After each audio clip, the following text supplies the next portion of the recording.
জন্য এত কিছু করার পরও তুমি শেষ পর্যন্ত তুমি আমার ওকে আপনার আপনি তো এখানে বসে দেখছিলেন অ্যাক্টিং অনেকের হ্যাঁ আরো অনেক ডেভেলপ করতে হবে আপনাকে। আমার মা আমাকে খুব ইন্সপায়ার করেন সব কিছুতে, সবসময় বলেন যে না তোকে এটাতে ভাল লাগছে, তোকে ওইটাতে ভাল লাগছে, তুই অ্যাক্টিংয়ে যা, তোকে নায়িকা হিসেবে খুব ভাল লাগবে, তুই অনেক বেটার করবি। আর আমার আইডল আমার লাইফে আমার মাই ছিলেন, মানে এরকম সুন্দরী নারী আমি আমার জীবনে আমার কাছে মনে হয় আমি খুব কম দেখেছি। তো সব কিছু মিলে তো দেন ফাইনালি হচ্ছে ভেতরে এন্ট্রি হলো। সঞ্জিতা আপনি এমনিতে কি করেন?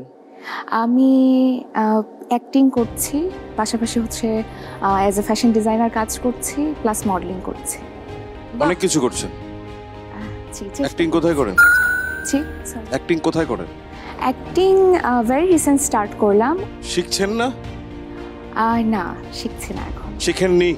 মানে শিখে আসিনি কোথাও থেকে, জাস্ট গ্রোমিং করা। কিন্তু যদি বলেন গ্রুমিং কোথায় করেছেন?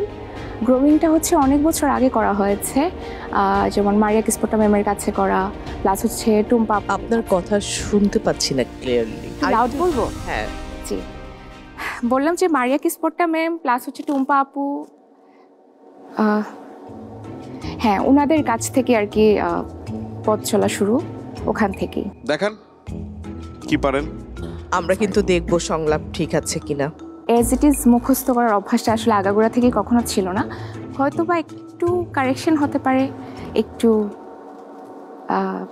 চেঞ্জেস থাকতে পারে। আপনাকে যখন একটি স্ক্রিপ্ট দেওয়া হবে নাটকের, আপনার যিনি নাট্যকার তিনি অনেক কষ্ট করে নাটকটা লিখেছেন, ডিরেক্টর কিন্তু নাটকটা পড়ে পছন্দ করেছে, তারপর যদি আপনি নাটকটা মানে ডায়লগ যদি না বলতে পারেন, এটা খুবই কষ্টের।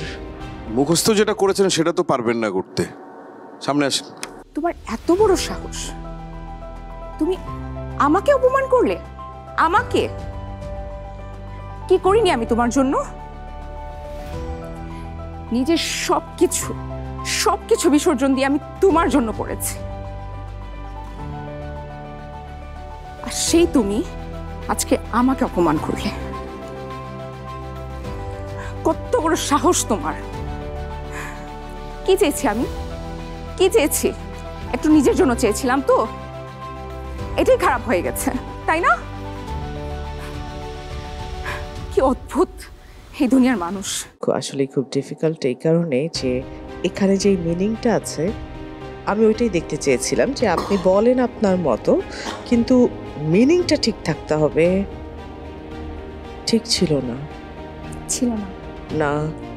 আরেকটা সমস্যা হলো যে যখন আপনি আমার কো আর্টিস্ট হবেন, আপনি যদি লাস্ট আমার কিউটা না দিতে পারেন, তাহলে আমি কিভাবে বুঝবো যে আমার সংলাপটা কোত্থেকে শুরু হবে? আমার তো মনে হচ্ছে ওনাকে নিয়ে আসলে আর স্টারের জন্য ট্রাই করার কিছু নেই। উনি হান্টের জন্য ঠিক ফিট লাগছে না আমার কাছে। হাস্যরসটা একবার নিজের মতো পড়ে আপনার মতো একটু দেখান তো দেখি। আচ্ছা, ওই কেকটা, ওই যে আমার বোন বানিয়েছিল ওই কেকটা, ওটা তো ছাগলে খেয়ে ফেলছে। হ্যাঁ, ওটা ছাগলে খেয়ে ফেলছে, একদম কাপুস কাপুস করে খেয়ে ফেলছে।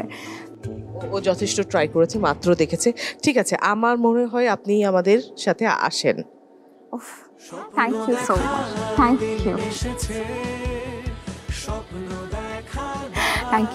You so much. So finally আমি স্টার কার্ডটাও পেয়ে যাই আলহামদুলিল্লাহ, অ্যান্ড দেন আমার নতুন জার্নি স্টার্ট হয় নতুনভাবে। তোমার সাহস কি করে হয় আমাকে এভাবে অপমান করার?